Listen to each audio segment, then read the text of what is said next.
કરવા જઈ રહ્યા છીએ. બસ કોઈ પણ સત્કાર્ય ભારતીય સંસ્કૃતિના દ્વાર પર થતું હોય ત્યારે દીક પ્રાગટ્યથી એનું મંગળ દીધેલું મહાદેવને પ્રાગટ્ય અને આપની તાળીઓની તાકાત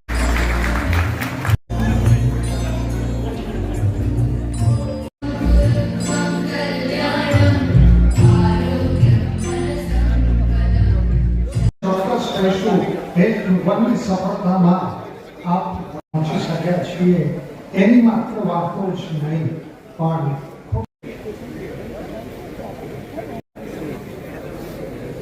Hitesh Patel critical care specialist છું અને હેલ્થ વન હોસ્પિટલ સિલચમાં મેડિકલ ડાયરેક્ટર તરીકે ફરજ બજાવું છું.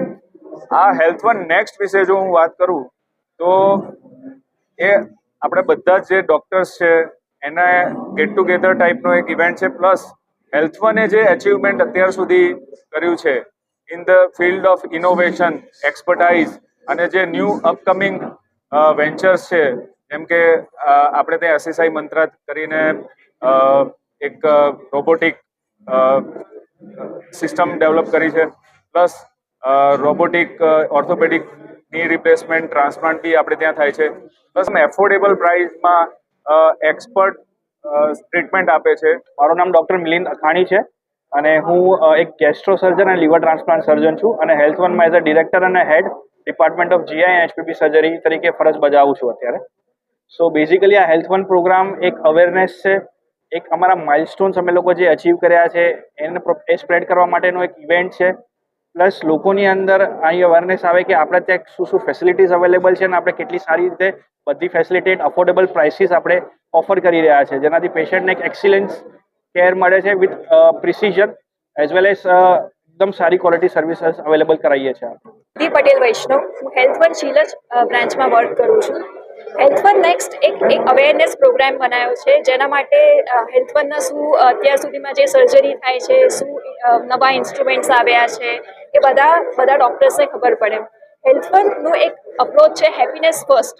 સો અમે એવું માનીએ છીએ કે હેલ્થ ઇઝ ઇમ્પોર્ટન્ટ. હવે ફિઝિકલ હેલ્થ અને મેન્ટલ હેલ્થ બંને જ ઇક્વલી ઇમ્પોર્ટન્ટ છે, પણ લોકો આજકાલ ફિઝિકલ હેલ્થને ઇમ્પોર્ટન્સ આપે છે, પણ મેન્ટલ હેલ્થમાં બધાને હજી ક્યાંક ને ક્યાંક સ્ટિગ્મા નડે છે કે મને કોઈ જોઈ જશે તો, મને કોઈ ગાંડો ગણશે તો, ગાંડાના ડૉક્ટર હોય. સો બહુ સિમ્પલ વસ્તુ છે. બ્રેન આપણી એક ઇમ્પોર્ટન્ટ જગ્યાએ આપ્યું છે. Brain is a part of the body. એ સૌથી ઉપર છે, મતલબ કે brain regulates the entire body. જ્યારે અમુક લોકોને ક્યારેક ગભરામણ થાય, બેચેની થાય, કેમ થાય? કારણ કે મગજમાં રાસાયણિક ચેન્જીસ થાય, મગજમાં સેરોટોનિન, ડોપામિન બધા ચેન્જીસ થાય, જેના કારણે હાર્ટ ઉપર અસર થાય, જેના કારણે હાર્ટનું ફંક્શનિંગ વધે, જેના કારણે ગભરામણ, બેચેની જેવા સિમ્પટમ્સ આવે. આ બધા પેનિક અટેકના લક્ષણો છે. પણ ક્યારેક આ લક્ષણો હાર્ટ એટેક જોડે કન્ફ્યુઝ થાય છે.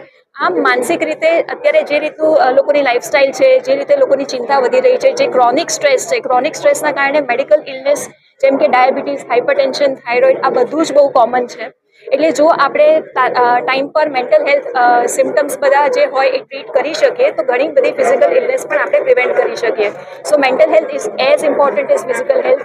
જો તમને ઊંઘ બરાબર ના આવતી હોય, ઉદાસ રહેવાતું હોય, નેગેટિવ વિચારો વધારે પડતા આવતા હોય, ભૂખ ના લાગતી હોય, આવા ચિહ્નો જો જોવા મળે તો એને બહુ લાઇટલી ના લેવા જોઈએ અને એને ડૉક્ટરને બતાવવું જોઈએ અને એની ટ્રીટમેન્ટ લેવી જોઈએ. હું doctor Ravi Prajapati, orthopedic joint replacement અને સ્પોર્ટ્સ ઇન્જરી એક્સપર્ટ. હું હેલ્થ વનમાં as a head of sports injury department કામ કરું છું.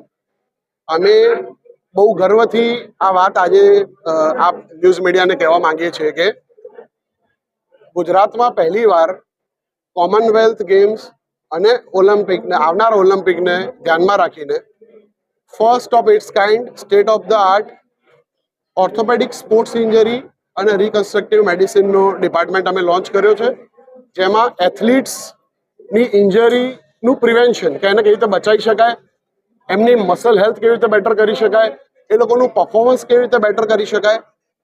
જો એથ્લીટને ઇન્જરી થાય છે તો એની ઇન્જરીમાંથી એની રિકવરી કેવી રીતે ફાસ્ટ લાવી શકાય અને કેટલા ઝડપી એમને પાછા આપણે ગેમમાં પહેલાં કરતાં બી બેટર લાવી શકીએ, એ માટેનું એક ફર્સ્ટ ઓફ ઇટ્સ કાઇન્ડ અને બહુ જ યુનિક ડિપાર્ટમેન્ટ અમે ડેવલપ કર્યો છે અને it is a proud moment for us. Thank you so much. મારું નામ ડૉક્ટર કેયુર પટેલ છે. હું એક ઇન્ટરવેન્શનલ અને સ્ટ્રોક સ્પેશિયાલિસ્ટ, ન્યુરોલોજીસ્ટ અને ન્યુરોક્રિટિકલ કેર સ્પેશિયાલિસ્ટ છું. મેં મારું ભણતર અહીંયા MBBS NHL medical college Ahmedabad ખાતે કરેલું હતું. એના પછી હું આગળના ભણતર માટે US ગયો હતો. ત્યાં મેં ત્યાંની ટોપની યુનિવર્સિટીઓ જેમ કે university of Texas in Houston, ત્યાં માસ્ટર્સ ઇન પબ્લિક હેલ્થ કર્યું. એના પછી ન્યુયોર્કમાંથી મેં મેડિસિન કર્યું. ડિટ્રોઇટની સૌથી ફેમસ હેનરી ફોર્ડ હોસ્પિટલમાંથી મેં ન્યુરોલોજીની ડિગ્રી લીધી. એના પછી ટેક્સાસ સ્ટ્રોક ઇન્સ્ટિટ્યૂટ ડેલસમાં મેં સ્ટ્રોક, ન્યુરોક્રિટિકલ કેર અને ન્યુરો ઇન્ટરવેન્શન એટલે કે બ્રેઇનની મિનિમલી ઇન્વેઝિવ સર્જરીની ટ્રેનિંગ લીધી.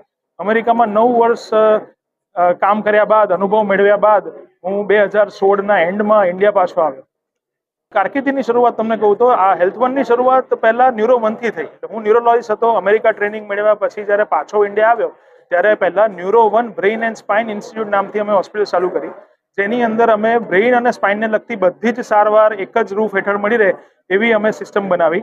એની અંદર CT સ્કેન, MRI, 3 અદ્યતન OT, કેથલેબ જે સ્પેશિયલી ન્યુરો માટે કેથલેબ હોય, જેમ હૃદયમાં એન્જિયોગ્રાફી, એન્જિયોપ્લાસ્ટી થાય એવી અમે બ્રેઇનમાં એન્જિયોગ્રાફી, એન્જિયોપ્લાસ્ટી, બ્રેઇનની અંદર સ્ટ્રોકની અંદર ક્લોટ રિમૂવલ, મગજની કોઈ નસ ફાટી હોય તો મગજની ખોપડી ખોલ્યા વગર અંદરથી જ અમે એને મિનિમલી ઇન્વેઝિવલી બંધ કરી શકીએ. એ બધી સિસ્ટમ્સ ગુજરાતમાં લાવ્યા અને એનો ખૂબ જ સારો પ્રતિસાદ મળ્યો. પણ એક વસ્તુ ખટકતી હતી કે આ જ સર્વિસીસ અમે બ્રેઇન અને સ્પાઇનના દર્દીઓને આપી શકીએ છીએ, પણ બાકીના દર્દીઓનું શું? એટલે અમે એ કોન્સેપ્ટ વિચાર્યો કે આ જ લેવલનું કામ જો આ જ ઓનેસ્ટીથી, આ જ ટ્રસ્ટ સાથે, આ જ કમ્પેશનથી અને આ જ ટેકનોલોજીનો યુઝ કરીને અમે બીજી પણ સર્વિસીસ આપી શકીએ તો કેવું? ત્યારથી જન્મ થયો હેલ્થ1નો. એટલે પછી ન્યુરો1માંથી અમે હેલ્થ1 કરીને હોસ્પિટલ કન્વર્ટ કરી. પહેલી હોસ્પિટલ અમે ખોલી વસ્ત્રાલ ખાતે રિંગ રોડ પર. ત્યાં લગભગ અમારી 100 બેડની હોસ્પિટલ છે હેલ્થ1 વસ્ત્રાલ, જે 2020થી મિડ કોવિડ દરમિયાનથી કાર્યરત છે. પછી અમે હોસ્પિટલ ખોલી શીલજ સર્કલ પર. એ અમારી 200થી પણ વધારે બેડની ફૂલ્લી ઇક્વિપ્ડ હોસ્પિટલ છે હેલ્થ1 શીલજ, જેની અંદર 32 બેડનું ICU, 8 બેડનું transplant ICU, total 6 OT, 2 cath lab, CT scan, MRI, ન્યુરોમાં નેવિગેશન સિસ્ટમ, યુએસમાં જે અદ્યતન માઇક્રોસ્કોપ વપરાય જેની અંદર માઇક્રોસ્કોપ મૂકીને સર્જરી કરીએ અને માઇક્રોસ્કોપની અંદર અમે એન્જિયોગ્રાફી કરીને ચાલુ સર્જરી દરમિયાન યુઝ કરી શકીએ એ લેવલના સિસ્ટમ્સ, 2 સર્જિકલ રોબોટ્સ, એ બધું જ સાથે અમે હેલ્થ1 શરૂ કર્યું. પછી એ વિચાર આવ્યો કે આ જ લેવલનું કામ બધાને અમદાવાદ આવે તો જ મળે એવું તો થોડી ચાલે, ગુજરાત તો આટલું મોટું છે. પછી અમે વિચાર્યું કે we need to create a hub and spoke model. એટલે આ જ લેવલનું કામ આપણે પેરીફરીમાં પણ આપી શકીએ અને જો બહુ જ કોમ્પ્લેક્સ હોય તો આપણે ત્યાંથી ડિરેક્ટ રેફરલ ચેનલ બનાવી શકીએ, જેથી એક હબ હોય બાકી એના સ્પોક્સ બને.